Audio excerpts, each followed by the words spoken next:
ready to tell you about happen. I want to thank Kyle Bass. He can't be with us here today, but he also was helping us make this legislation happen. But we want to tell you about Senate Bill 2116 and House Bill 4359. So what sparked the interest that brought about this legislation? Well, let me back up and tell you about what it is.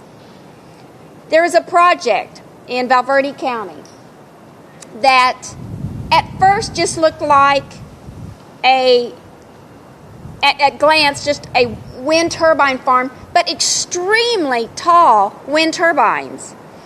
But when you took a deeper look into it, it began to raise questions like, why 700-foot turbines? To give you perspective, that's twice the size of our Capitol height. It's higher than the Washington Monument. Why do they want to put this in Valverde County where the wind doesn't really blow? Why is this area where the turbine farm was going to be 65 miles from our Laughlin Air Force Base, a strategic pilot training base?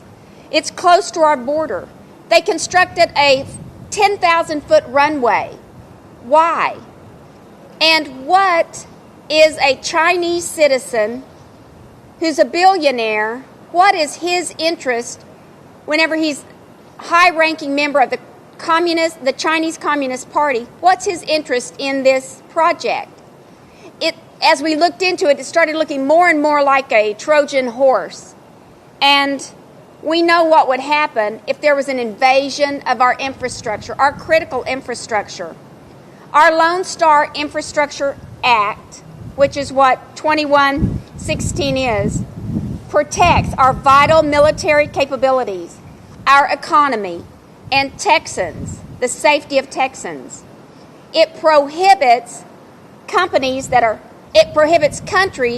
are hostile to our nation, specifically China, Russia, Iran, and North Korea, from tying into our critical infrastructure. Critical infrastructure such as our communications, cybersecurity, our electric grid, hazardous waste, and our water supply system. The latest annual threat assessment that was produced by the Office of the Director of National Intelligence outlines that China, Iran, North Korea, and Russia as having demonstrated the capability and the intent to advance their interests at the expense of the United States and its allies, in spite of COVID. Secretary of State Blinken has also been very vocal on this matter. We cannot let hostile nations to the United States establish a foothold in our critical infrastructure. Think about that. That could cause a catastrophe for our nation. And this is where you come in.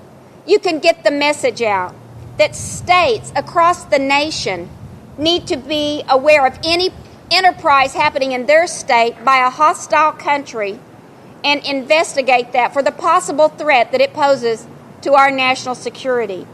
And with that, I'm going to have Representative Tan Parker give you a few comments about his bill, and then we will have Lieutenant Colonel Martin Freeman give his comments, give his comments about the national security threat. Tan. Thank you, Senator. Thank you. Hold that. Thank you. A little windy today.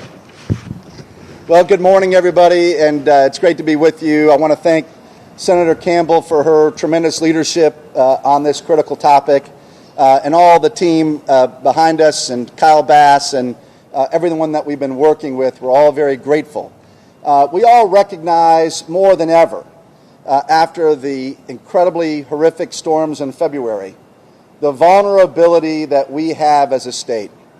And so there's nothing more important to Senator Campbell and myself than recognizing that the safety and security of 30 million people rests on the decisions that we make here in this Capitol building. And so with that as a backdrop, we are very proud to carry this legislation. I want you all to recognize that Texas is home to 15 military installations and over 227,000 uniformed and Department of Defense civilian personnel, making Texas one of the most strategically important states in the nation. In addition, Texas hosts an array of combat-capable military units and innovative military installations on the forefront of cutting-edge technology. So when we recognize the strategic piece that Texas plays for America, it's all the more important that we protect our most critical infrastructure. So as the Senator has already described, we're talking about protecting our grid, protecting obviously our water systems, our telecommunications infrastructure from those rogue countries that would do us harm. I want to also stress that, we believe in free trade. We believe in free and fair trade. This is not about trade. This is about the protection of our people and making certain always that we address these challenges with regard to any vulnerability that Texas may face. So we look forward to continuing to move this legislation forward, working closely with the Senator. Her bill has already now gotten out of the Senate. Mine is moving in the House, and so we look forward to making certain that we have a successful outcome on this legislation for the people of Texas. So appreciate you all very much, and it's an honor to be with you all today. Thank you. Good afternoon. My name's Freeman Martin. I'm a Lieutenant Colonel with the Department of Public Safety, and we're the agency that is in charge of taking the lead on protecting our critical infrastructure in Texas, and we do that through our Office of the Homeland Security and our Private Security Advisory Council. This is a great piece of legislation, and I witnessed the layout of this bill in Senator Campbell's when she laid it out, and the testimony from, you mentioned Mr. Kyle Bass, a Texas businessman, and then also Will Hurd, former CIA, former U.S. congressman with a lot of experience in cybersecurity. And I'm privy to a lot of secret level information about critical infrastructure in Texas and work very closely with our FBI partners. And of course, that Texas and our critical infrastructure is it's a large state with a lot of infrastructure that has a huge impact on the entire nation, not just our state. So it's unconscionable that one of our adversaries, a foreign country, foreign nationals, could tie into our grid here in Texas. This bill addresses that. It helps us do our job in protecting that. And I thought Congressman Hurd did a great job when he talked about things that we can't really talk about openly and publicly, was not only when they become part of our critical infrastructure, they become part of they connect into our energy sector, then they become available to get updates and information on vulnerabilities of our critical infrastructure. They get inside information on, what the load is and when the system is stressed, and the efforts that we take to protect our vulnerabilities. So once they plug in, then they're part of our energy sector, then they get additional information. So obviously it's a huge concern. This bill addresses that, and it helps us do our jobs to protect Texans, to protect our infrastructure, and the national security interest. So thank both of you. Representative Parker, thank you for your leadership on this bill and all your hard work. Thank you. Thank you. Thank you. So our goal is to protect the critical infrastructure that Texas has set up from invasion, if you will, or tying into our infrastructure by countries that are hostile to us. So with that, happy to take any questions, and thank you so much for being here today.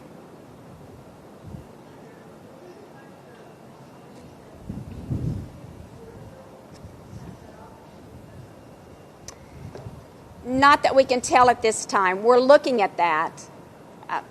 Contracts that come before this are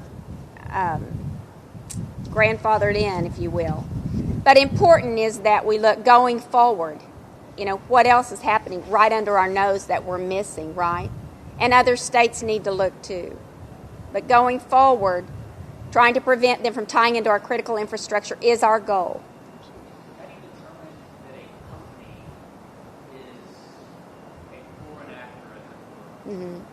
At this point, those that have been shown hostile to our nation, Not the nation itself, but the company. the company, well, they're still vetted by any company that has the infrastructure, be it our electric grid, any communication cyber, they vet them also. And because it'll be against the law for them to hook into our infrastructure. So they do that. And any further designated countries will be done at the discretion of the governor in his cooperation with DPS as well as Homeland Security.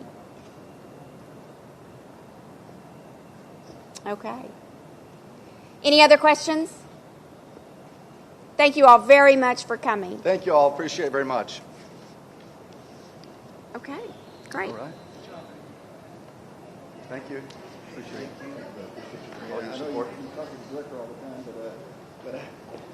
Thank you so much. Thank you for being here. You know, he's my good friend. I drive him crazy, I know.